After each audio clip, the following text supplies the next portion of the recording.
Hello friends, welcome to all of you your YouTube channel examination है। Friends, आज की इस वीडियो में हम समझेंगे टेंस को बिल्कुल बेसिक से एडवांस लेवल तक समझेंगे। देखिएगा, टेंस जो आपका है, टेंस कितने टाइप का होता है उसके सारे टाइप को कवर करेंगे और एक टाइप को 2 मिनट में हम कवर करेंगे इस वीडियो से। और अभी चूंकि ये पहला वीडियो है तो थोड़ा सा टाइम लग सकता है, क्योंकि आपको बहुत सारी बेसिक चीजें बतानी पड़ेगी जो लोग नहीं जानते। जो लोग जानते हैं तो उनके लिए तो ये बहुत आसानी से समझ में आ जाएगा, लेकिन जो लोग बिल्कुल भी नहीं जानते, जिनसे टेंस बिल्कुल भी नहीं आता या इंग्लिश बिल्कुल भी नहीं आती, उनके लिए उनको भी हमें साथ में लेकर के चलना है। इसलिए हमें थोड़ा सा पहले वीडियो में बेसिक हम कवर करेंगे और इसके साथ साथ हम पूरा टेंस के पहले टाइप यानी प्रेजेंट इंडेफिनिट टेंस को भी कवर करेंगे। तो चलिए वीडियो स्टार्ट करते हैं। देखिएगा फ्रेंड्स, सबसे पहले टेंस के बारे में हम समझेंगे।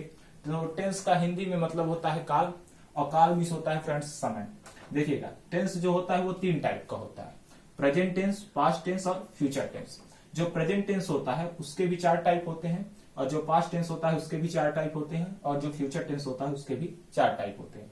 प्रेजेंट को हम हिंदी में बोलते हैं वर्तमान, पास्ट को बोलते हैं भूतकाल, और फ्यूचर को बोलते हैं भविष्यकाल। यानी जो चल रहा है वो है प्रेजेंट, जो बीत चुका है वो है पास्ट, और जो आने वाला है वो है हमारा फ्यूचर टेंस।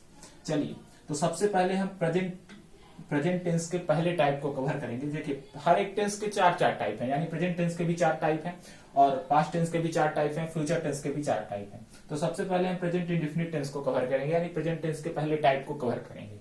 देखिएगा, प्रेजेंट इंडेफिनिट टेंस को हम कवर करने से पहले थोड़ा सा हम उसके बारे में बेसिक जानेंगे कि सब्जेक्ट क्या है, वर्ब क्या है। यानी जब हमें सेंटेंस मिलेगा ट्रांसलेट करने के लिए इंग्लिश में, तो उसमें कुछ चीजें सब्जेक्ट रहता है, कुछ वर्ब रहता है, वो हम जानेंगे।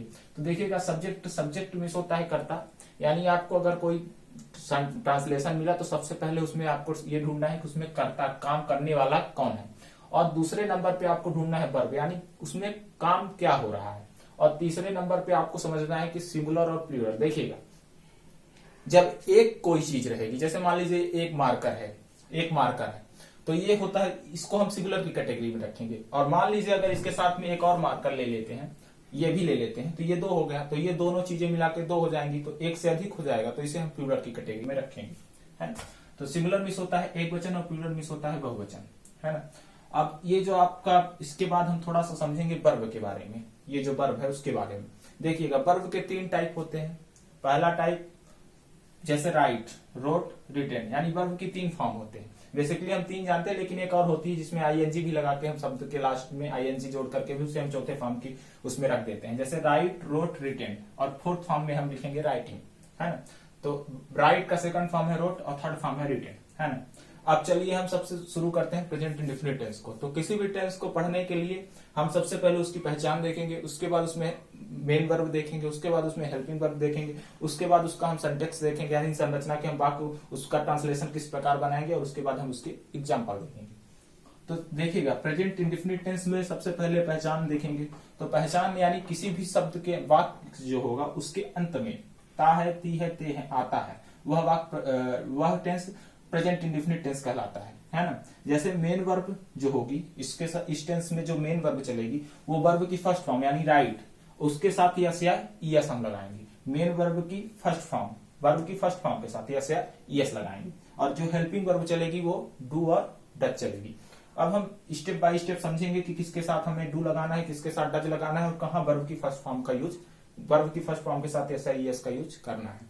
तो देखिएगा, he see it any name, यानी he see it any name, any name मतलब मोहन, सोहन, सीता, गीता, कोई भी आ जाए। he see it any name, इसके सिंगुलर सब्जेक्ट और इसके साथ सिंगुलर सब्जेक्ट जो भी आएगा, any name, he see it any name, इसके साथ हम हमेशा वर्ब की फर्स्ट फॉर्म के साथ एस आई एच और डच का प्रयोग करेंगे।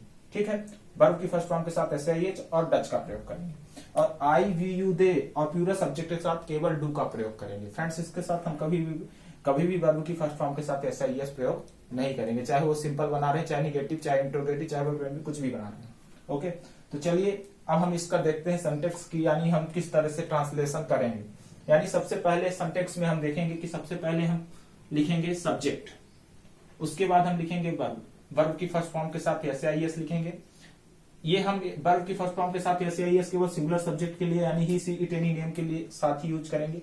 और दूसरे नंबर पे लिखेंगे सब्जेक्ट, दूसरा जब हम बनाएंगे निगेटिव सेंटेंसेस, तो सब्जेक्ट प्लस डू या डच प्लस नॉट, फिर वर्ब की जो फर्स्ट फॉर्म है उसके साथ हम एस आई एस को हटा देंगे, केवल वर्ब की फर्स्ट फॉर्म का यूज करेंगे, और ऑब्जेक्ट प्लस अदर वर्ब। ऐसे ही हम जब तीसरा सेंटेंस बनाएंगे तो डू या डज को पहले लिख देते हैं, इसके बाद सब्जेक्ट लिखते हैं, फिर वर्ब लिखते हैं और फिर ऑब्जेक्ट लिखते हैं, लास्ट में क्वेश्चन मार्क लगा देते हैं।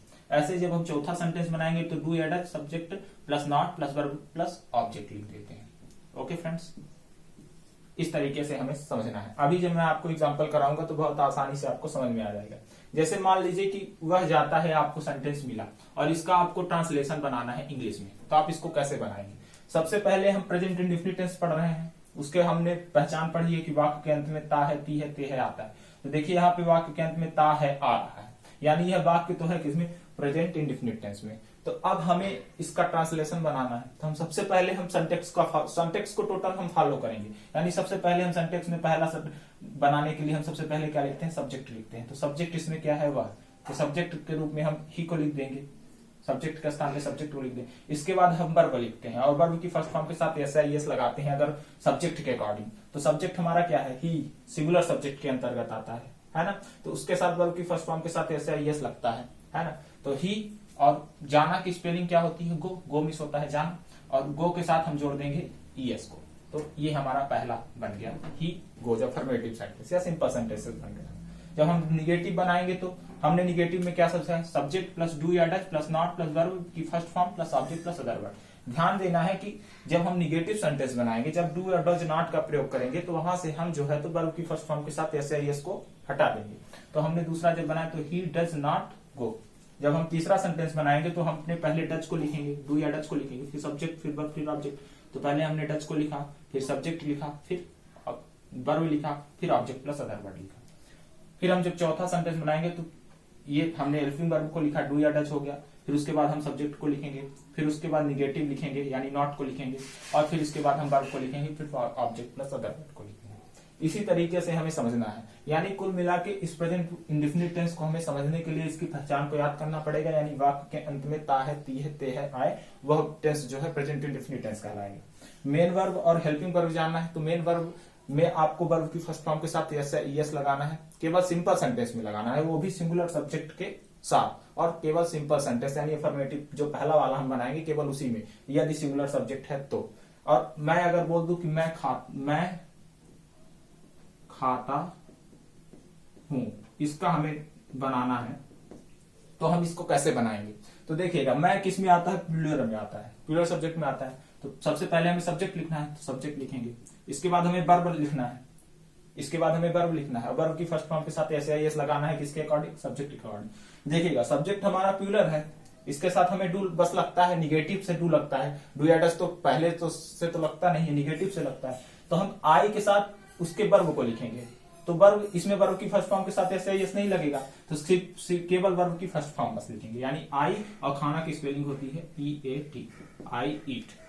ये हो गया इसका सिंपल। और जब हम निगेटिव बनाएंगे तो आई, अब आई है, प्लूरल है, इसके साथ डू लगता है, आई डू। देखिएगा यहाँ पे डू लिखे, फिर इसके बाद नॉट, फिर इसके बाद ईट, फिर इसके बाद जब हम तीसरा बनाएंगे तो डू आई ईट, और चौथा बनाएंगे तो डू आई नॉट ईट। यहाँ पे चौथा हो गया। तो इस तरीके से ये पूरा टेंस रहा। अगर आपको वीडियो अच्छा लगा तो प्लीज वीडियो को लाइक करें और अपने दोस्तों के साथ ज्यादा से ज्यादा वीडियो को शेयर करें, और अगर आप चैनल पे नए हो तो चैनल को सब्सक्राइब करें और बेल आइकन को जरूर से प्रेस करें। Thank you so much.